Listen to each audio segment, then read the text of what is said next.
ساکن دهه توگرک ناحیه گوسه مدامین میرحکیمов در این گرمخانه‌ها امسال به پرورش و نگهبانی نیال‌های لیمو مشغول است. بارشات باران و آمدن سیل مدامین را به تشویش می‌آورد. سال 2014 سیل به حوله او درآمده گرمخانه‌اش را ویران کرد. زمینش را از لایقه پر کرده با او اظهارات زیاد آورد. همینجا در حقیقت 3 ریال لیمون 55 تا لیمون داشتیم.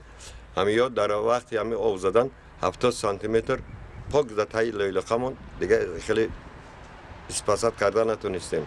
بعد یه وای کردن ایسرکه با اینجا خود شکر خدا با ایسرکه لیمونا رو واستانمید کرده. حاضر همین لیمونا رو فعالیت کرده است. حاصل دو آماده پیش اوجه گوداکو چیده. هر یک کدامش 12 تایی 13 تایی گرفتگی برد. نیکی خیلی آفتی همین طبیعی در تغییر بوده است. پاک زدای لیلقه مونده. در دهه توگرک جماعت دهاتی توگرک با واسطه این شبکه یابیوری همان سال سیل گذاشته بود. بالای این شبکه شهرهای دوشنبه کلوب و بالاتر از آن راه آهن میگذرد. زیر این راهها همین گونه قبرها خوابانیده شدند که برای گذشتن سیل آن سال مانع شدند. سیلی که سال 2014 با خس و چوب و سنگولای از اینجا گذشت پیش این قبرها را محکم کرد و سمتش را طرف دهه کرد. از روی معلومات کارمندان جماعت دهاتی توگرک امسال این شبکه تازه کرده شده است و خوف ندارد. سال 2010-2013 کانالی آپارتوی دهه نوبهار و با اهالی دهه توگرک ضرر رسونده. عین حال باشد در همین کانال آپارتوی دهه نوبهار و توگرک با دستگیری مقامات اجرایی حکومت دولتی و اداره بهداشت زمین ذخیره‌های آبی ناحیه تکنیک‌های و در یک جایگی با خوجگی دهقانی سفربر کرده همین کانال با پرگی عین حال تازه کرده به استفاده داده شده. مجرای آب به طرف کانال دریای سیاه روان کرده شده است. از مردم از خیف همین نگاه داشته میشه. با پرگی طرف جایی که همون آب میزدگی بود همش مستحکم کرده شده. در جماعت دهاتی توگرک دهه‌های چهاردره، نوبهار و توگرک در جای سیلگذار قرار دارند. این شبکه از شفت همین دهه‌ها میگذرد. در دهه چهاردره در این موضع تا سالهای 90 عصر گذشته آب انباری کلان موجود بود که آب سیل همینجا جمع میشد. آن سالها از همین آبی جمع شده صدها گکتار زمین ها آبیاری کرده میشدند. امروز اینجا همواری هست و خلاص.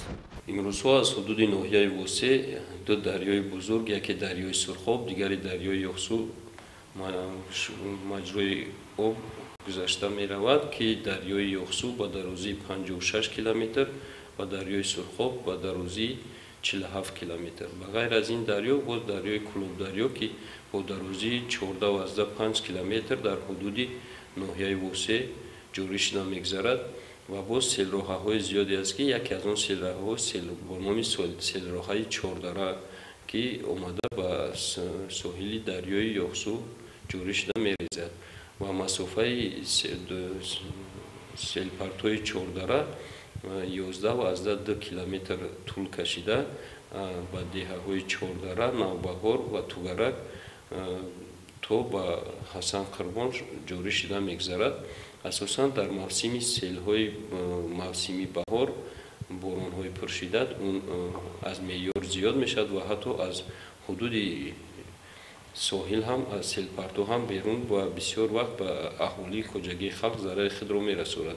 چون این حادثه ها در سال 2010 2012 و تکرارا سال 2014 چون این حادثه ها به قید گرفته شده بود و حتی ضرر جانی و مالی هم به اهالی رسانیده بود. امروزها حدود سیل پرتوی چهاردره تحت نظارت اداره خوجگی دولتی آبی ناحیه راهبریت جماعت دهاتی توگرک عموما همه قرار دارد تا مانعهایی که اون سبب‌هایی که سال‌های گذشته با سبب‌های گوناگون یعنی که ریشه درختان یا که مجرای اون مانعهایی که در ساحل این سیل پرتو بودن تازه کرده شدن و باوری داریم که این موسم بهار امسال ساحل دریای سیل پرتوی چهاردره با خوف خطر به اهالی خوجگی دهه‌ها نمی‌رساند. برای آگاهاندن ساکنان و پیشگیری آفت‌های طبیعی و سیل و بارونگری‌ها در جماعت دهاتی توگرک ماه فوریه رادیو اوزل و بلندگویک وصل نمودند. اکنون از همه جا پگاهی روزی و بگاهی معلومات آب و هوا را به ساکنان خبر می‌دهند. имрӯзҳо бо дастгирии ташкилоти давлатӣ ғайридавлатии оксфам дар ҳудуди ҷамоати деҳоти тугарак гурӯҳҳои идоракунӣ хатарҳои офатҳои табиӣ бо роҳбарии ҳама раисони кумитаи маҳаллаҳои деҳаҳои ҷамоат таъсис дода шуд, яъне ки ин гурӯҳҳо дар он ҳолатҳои рух додани офатҳои табиӣ дастгири аҳолӣ мебошанд ва бо дастгирии ташкилоти оксфам дар якҷоягӣ бо ситодаи ба ҳолатҳои фавқулодда мудофиаи гирифтани ноҳияҳо васл насб намудани радиоузелҳо, яъне он асбоби он воситае ки барои аҳолӣ огаҳ кардани саривақтии аҳолии системаи саривақтии огаҳнамоии аҳолиро мо имрӯзҳо пайваст карда истодаем дар 10 деҳаи ноҳияи восе, асосан дар ҷамоати деҳоти тугарак бошад, дар 2 деҳа, яке деҳаи тугарак ва дигаре деҳаи шовика. мадами ки шуғлаш деҳқонӣ аст ва зиндагии аҳли оилаашро аз даромади ҳамаи замин пеш мебарад, ба маълумоти обу ҳаво таваҷҷӯҳи калон дорад. дар гармхонаҳои сабзавотҳои гуногун кишт намудааст. сабаби офата якум табиат дим каналҳо тоза накарда буд.